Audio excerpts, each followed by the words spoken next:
I think what the American people should think when seeing that video, along with others before me, is that there is something out there, and we should know as the people what it is. Bombshell testimony from military officers. They say UFOs are real and they are a threat to national security. Based off of each of your experiences and observations, do you believe UAPs pose a potential threat to our national security? Yes. That's just fucking great, man! Now what the fuck are we supposed to do? So we've been working on this story for a long time, and we'll tell you right up front that it's going to be hard to swallow at first. What's going on up there could be the most important event in history. You're talking about contact, physical contact and proof from another system, another planet, another intelligence. That's got to be the biggest event in history, period. And it's real. And it's real and it's there.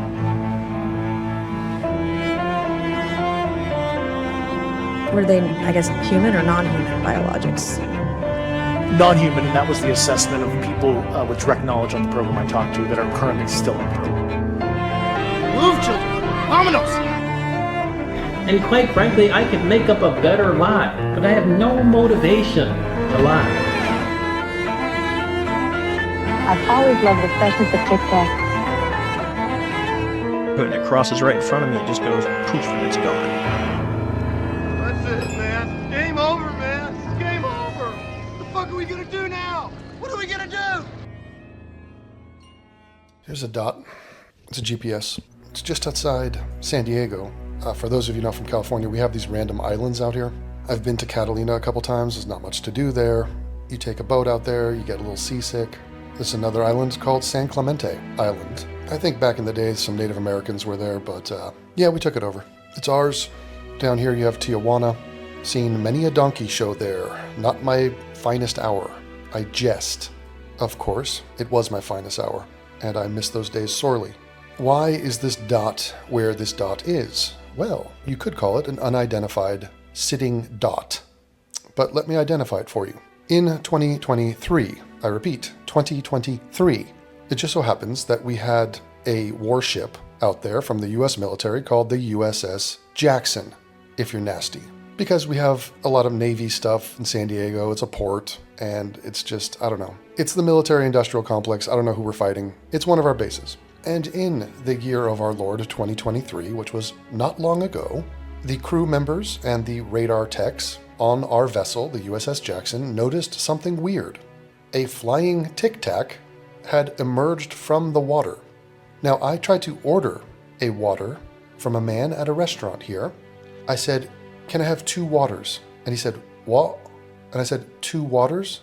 He goes, "I'm sorry, come again?" "I'm in London." I could sense that he didn't understand either word I had said. And so I said, 2 waters. And he thought I was retarded. It literally took 4 back and forths for me to tell him that I wanted agua. If I had said agua, it would have been quicker. A Tic Tac came out of the water.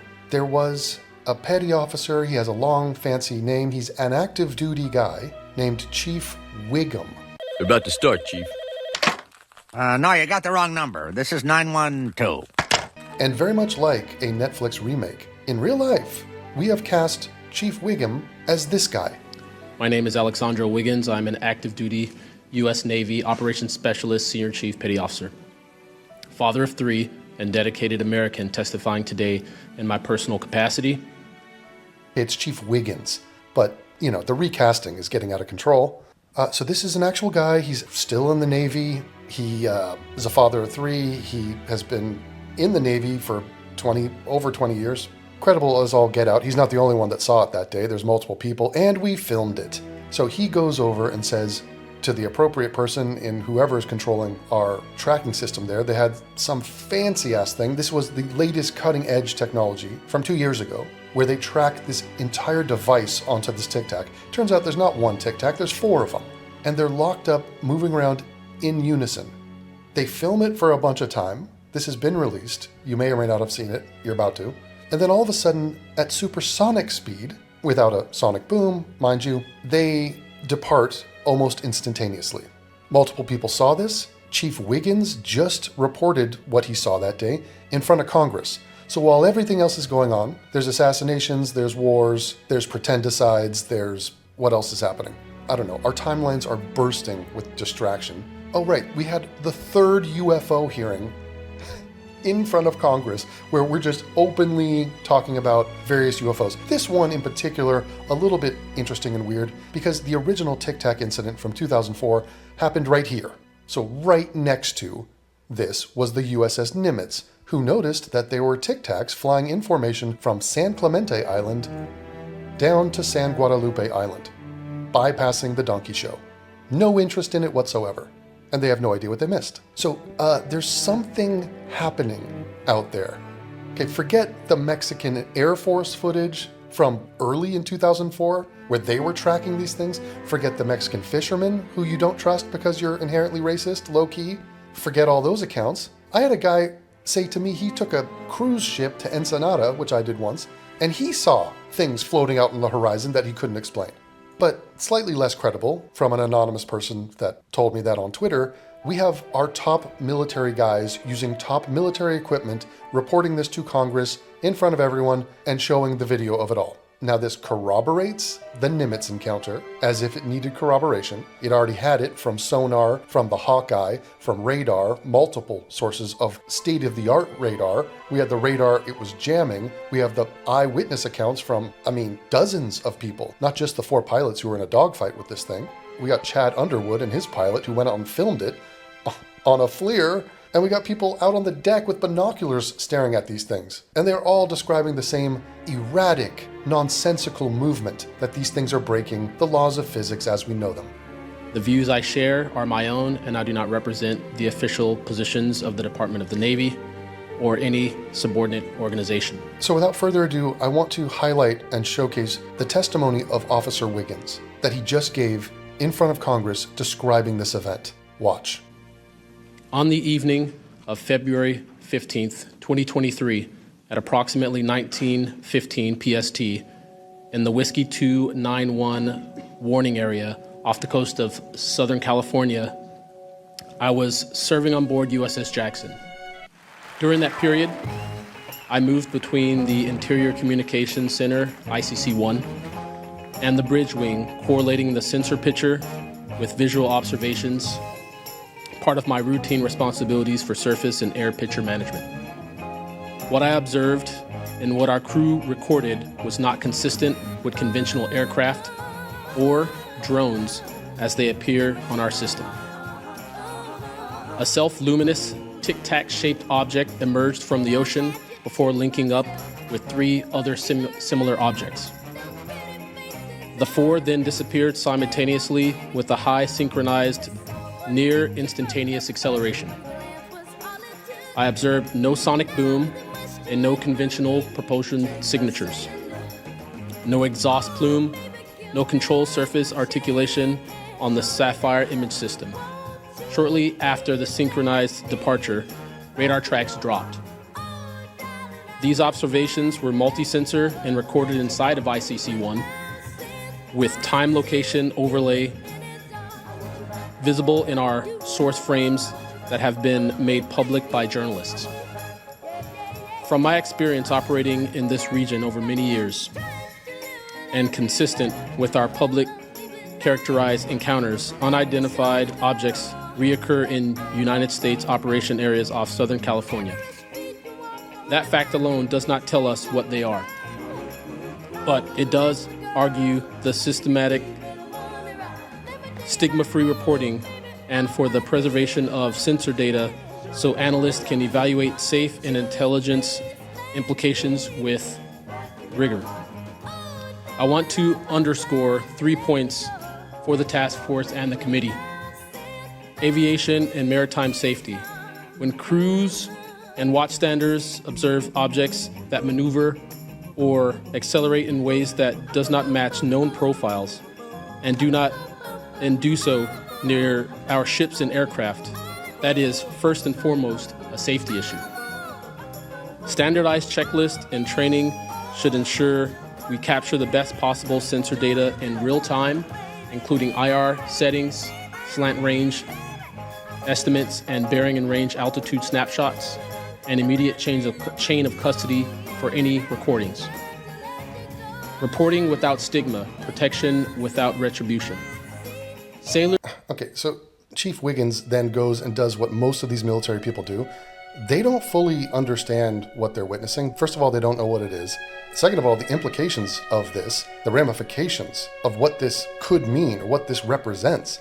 He's not commenting on that at all. He's being basically a military nerd. And he's like, by the book, we need to take infrared, we have the slant angle, and we need the protocol, the chain of I mean, he's literally just being a geek about it and being a hard ass and being like a military-brained guy about it. He goes, it's a safety of, what did he say? It's a safety risk or something like that? Like, yeah, it's a freaking safety risk. This is a piece of technology that is so far beyond our capabilities that it makes our entire military a redundant joke. You might as well not try because of what you just saw. I mean, there are people that would get on their hands and knees and be like, this must be a god. And this guy's like, we could have been singed by the luminous orb, so I would recommend copious amounts of suntan lotion. Like, what? Although he has a lot of melanin, so it's probably not a big... The point is, if the Human Torch just lights up and flies past you, and you report to your supervisor, I think there's a safety risk of being singed by the superhuman flaming torch that just flew by me. Okay, they're not equipped. This is beyond their pay grade. Oh, by the way, here's a former general talking about this guy and this event. Not a general, sorry, a rear admiral, which sounds vaguely homophobic, but whatever. He's a top dog. He called me, talked to me about that experience. He said we were seeing them all the time. He said, really? He said, sir, this is so frequent off SoCal, we're desensitized to it. What? Yes, seriously. And so you might have seen Jeremy Corbell had released video from the USS Jackson. Same petty officer who gave it to him. Yeah, because he came to me and he shared me on Signal that video. And I said, and Jeremy, of course, said, I'd love to talk to him. And I asked him, are you okay with that? And he said, sure. So he shared. Is this guy still active? Or is this guy... He's still active duty. Yeah, I'm a little surprised, but that he hasn't been outed. No. They don't know that he's the one that's... Well, he did it as a private citizen. I know he talked to the Navy lawyers. Yeah.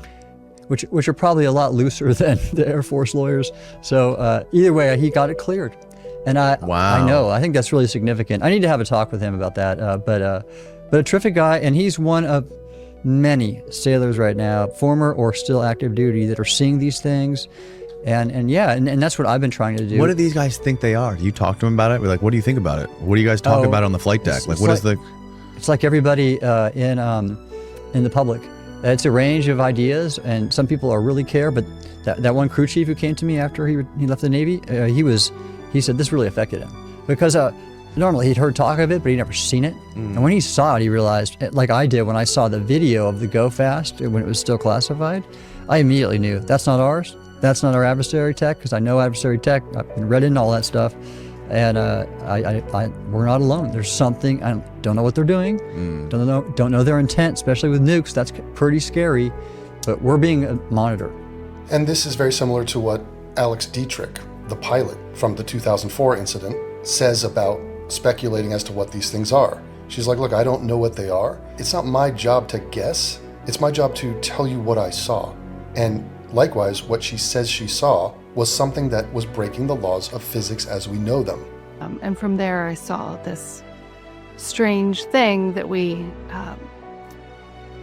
affectionately termed the Tic Tac, because it looks like a little breath mint. And when I say little, I mean, from a distance, it's small, but we estimated that it's about the size of our own fuselage. So about 30 to 40 feet long. So as I understand, and I could be mixing up the details, I understand that this object was off the surface of the water more or less, and then there was a moment where it shot up to about 80,000 feet very quickly. Could you describe that moment? So not only did it look strange and not have, it wasn't obvious how it was flying, because again, we look for wings and rudders and smoke trails and things that will help us understand which way is it going and how is it doing that, and then how can I get an advantage over it? Is it going to have slow turn rate, how can I get angles to get a shot off if I need to? Not that we had live armament, not that we were off the coast of San Diego in a training mode, but we're always thinking about, can I shoot that down? Can I take that?